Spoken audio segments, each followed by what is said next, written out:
Well, in about 20 minutes time, the first tram will run from here at the new Dulwich Hill light rail stop at Dulwich Hill station into Central. It's been a long time coming.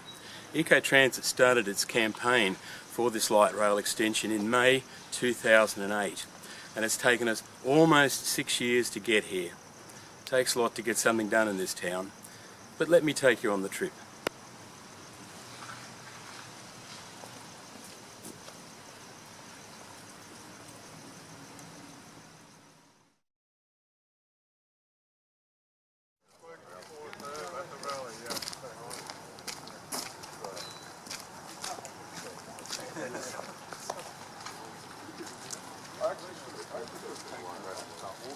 Quite historic, you know, being at rallies and marching in the street, and the protests we had, I think it was in 2008 out the front of Parliament House, and here we are today, 6 o'clock in the morning, almost 6, for the first ever service on the Dulwich Hill line. Great to be here.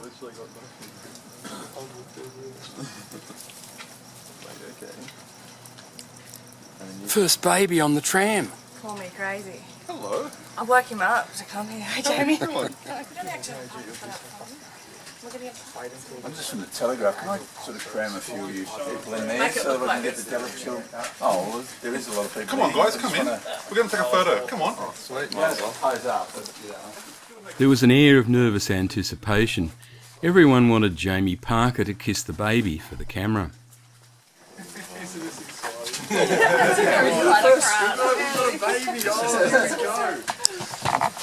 Quick, kiss it, kiss it. You can sit down, you're right? You sure? Yeah. There's seating.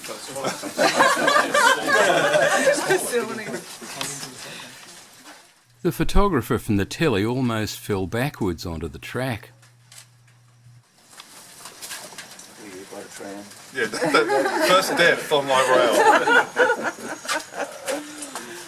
That wouldn't be good. It's late. It's a minute late. Steady on.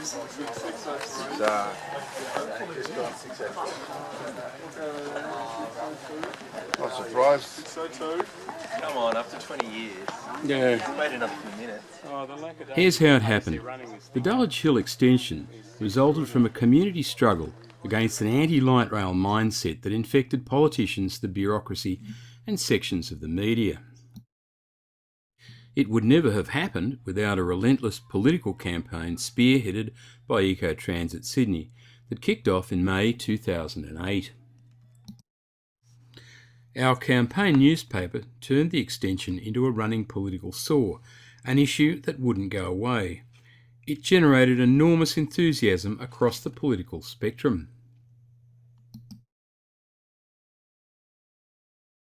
Thousands of people signed letters to the Premier. In the local government elections of September 2008, virtually all candidates supported the extension. By late 2009, the proposal had an unstoppable momentum, and in early 2010, Premier Keneally ordered a go-ahead. It was the campaign that broke the back of opposition to light rail in Sydney. A year later, the incoming Liberal government confirmed they wouldn't be stepping away from the project.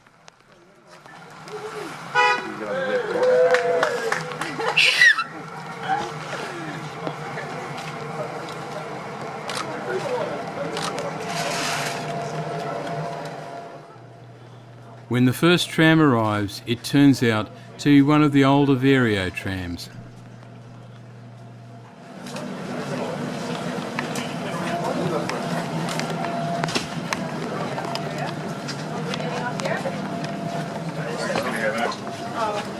Oh, we're just going to go back? All right. Where's that?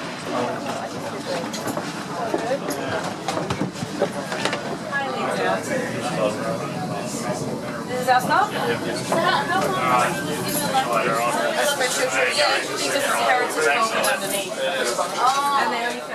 You couldn't see much outside the tram, which is a pity because it's a very scenic route. But at each stop there were a few excited people, determined to be on the first service.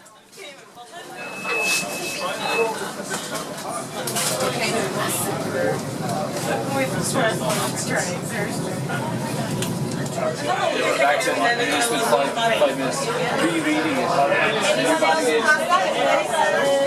your fancy bridge. Yep, okay. With the senior, we don't have the $2.50. You need to pay for one way or return. Different. Return.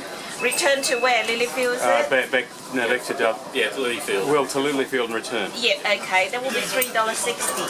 Thank you. Thank you. Don't have 60. Okay, I'm going to take a photo of you getting a ticket, actually paying on public transport. That's a very good thing. Well, it's the way the transit officers, you know, what you expect from the state government. 70. I had an opinion piece in the morning Sydney Morning Herald dissing Transport Minister Berejiklian for claiming the extension was entirely the work of the O'Farrell government, and we were handing it out. It probably didn't make the spin doctors happy, but they didn't make a scene.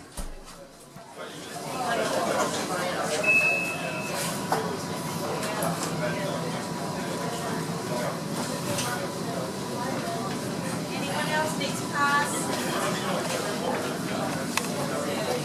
Lilyfield.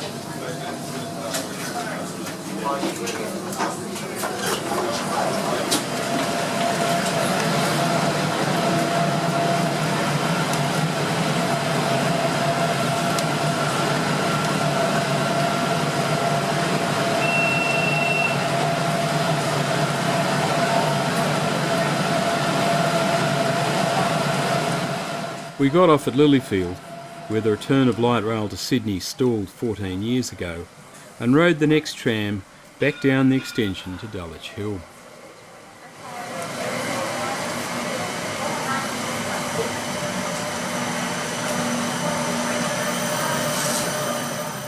It was one of the new, leased Urbos trams. They're technically very advanced and spiffy on the outside, but the interior fit-out is ghastly. The unrelieved, glaring white colour scheme makes you feel like you're riding in a hospital corridor.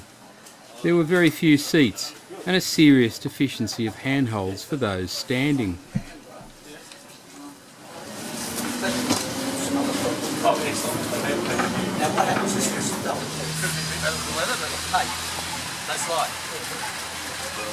Well, this is Hawthorn stop, and it's a couple of minutes to 7, and apparently the official opening is going to take place here.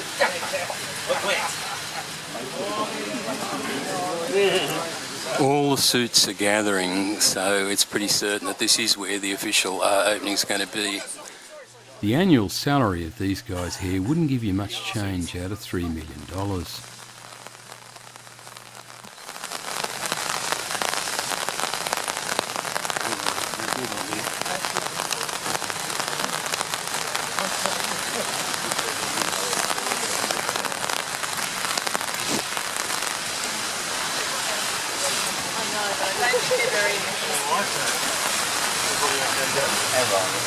It's terrific to be here at the opening of the extension of the Inner West Light Rail.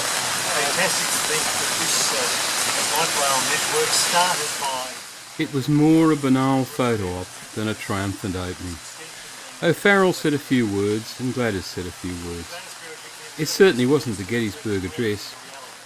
She might have mentioned the long community campaign led by EcoTransit that gained cross-party support for the project against entrenched political and bureaucratic opposition. She might have graciously acknowledged her Labor predecessor, David Campbell, who had the courage to buck the opponents, or even Christina Keneally, who gave the extension the go-ahead. But she mentioned only the construction company, her department, and the operators. We came to government promising that we'd give us a deadline we set, and it's not easy. We got there, and so I'm really grateful to everyone who worked hard to make this project happen today. But I know...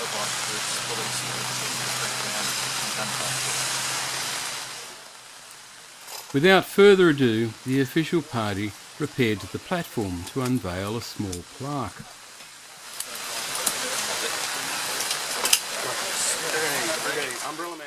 Back in the day, the first tram would have arrived at some godly hour, festooned with flags and flowers, to be met by His Excellency the Governor. the local mayors and MPs, the clergy and other local dignitaries. The Fire Brigade band would have belted out a triumphal march, and there would have been eloquent speeches, a marquee with a decent cold collation, and bottles of ale. I'd always envisaged a festive community opening and a week of free tram travel, but there wasn't even face painting for the kiddies. Here we were in the gloom and the rain, watched only by a couple of tram tragics and early morning dog walkers.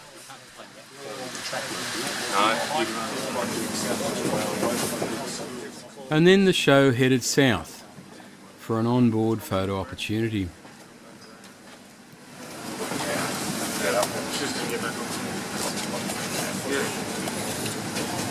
Right here, box ball. It's the Western League, it's the most league, most of the trains came from south.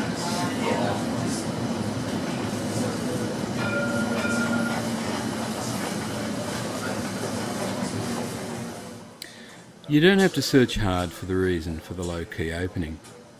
There's no doubt the political staffers were terrified of giving inner Westies a chance of venting their anger over the increasingly unpopular WestConnex motorway proposal with its attendant urban activation zones, the swathes of heritage cottages the government is hell-bent on resuming and on selling for high-rise redevelopment.